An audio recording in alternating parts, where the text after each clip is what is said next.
అండి after I think like 10 years తర్వాత నాకు తెలుగులో బిగ్ స్క్రీన్ మీద మూవీ వచ్చింది. అండ్ లాస్ట్ 3-4 years నుంచి ఓటీటీస్లో తెలుగులో చేస్తున్నా కానీ ఇక్కడ పుట్టి ఇక్కడ పెరిగి ఆఫ్టర్ 10 years మళ్ళీ తెలుగులో మళ్ళీ నేను నా సినిమా చూసుకోవటం was very very happy moment మొన్న ప్రివ్యూ చూసినప్పుడు. సో దానికి first I want to thank Benny and Murali. Thank you. OTT roles వస్తున్నా కానీ అందరూ మూవీస్కి నాకు ఎవరు ఈ మధ్య అప్రోచ్ అవ్వట్లేదు. ఆ టైంలో యూ గైస్ థాట్ ఆఫ్ మీ ఈ క్యారెక్టర్కి. Thank you so much. And అందరికీ థ్యాంక్స్ చెప్పాలని ఉంది కానీ మూవీ చూసిన తర్వాత ప్రీ రిలీజ్లో చెప్పినట్లు మా క్యాస్ట్ అందరూ నిజంగా ఆనిముత్యాలు.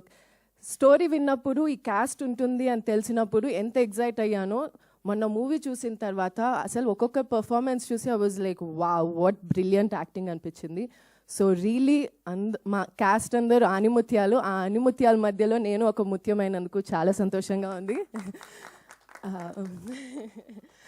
And yeah movie I'm very happy అండి. మొన్న ప్రివ్యూ మూవీ చూసిన తర్వాత చాలా రిలాక్స్ అయిపోయా. మూవీ విన్నప్పుడు ఎంత ఎగ్జైట్ అయ్యానో ఎంత ఫీల్ అయ్యానో ఈ మూవీలో ఒక పార్ట్ అవ్వాలి. ఎంత చిన్న రోల్ అయినా పెద్ద రోల్ అయినా like I wanted to be a part of this movie because script నాకు అంత బాగా నచ్చింది. మొన్న ప్రివ్యూలో చూసిన తర్వాత ఇంకా నిన్న రివ్యూస్ కూడా నేను చూడలే. ప్రివ్యూ చూసిన తర్వాత అరే ఎంత మంచిగా వచ్చింది మూవీ, ఇంకా చాలా like I know reviews will follow up good. జనాలు వస్తారు, మూవీని పుష్ చేస్తారు, అంత నమ్మకం వచ్చేసింది. చాలా హ్యాపీగా ఉన్నాను నిన్న ఈరోజు. Thank you so much for everyone who's accepted this movie. And చూడని వాళ్ళు please do go watch this movie. And yeah thank you. See you in theatres. Thank you so much. And ఇప్పుడు మా director Muralikanth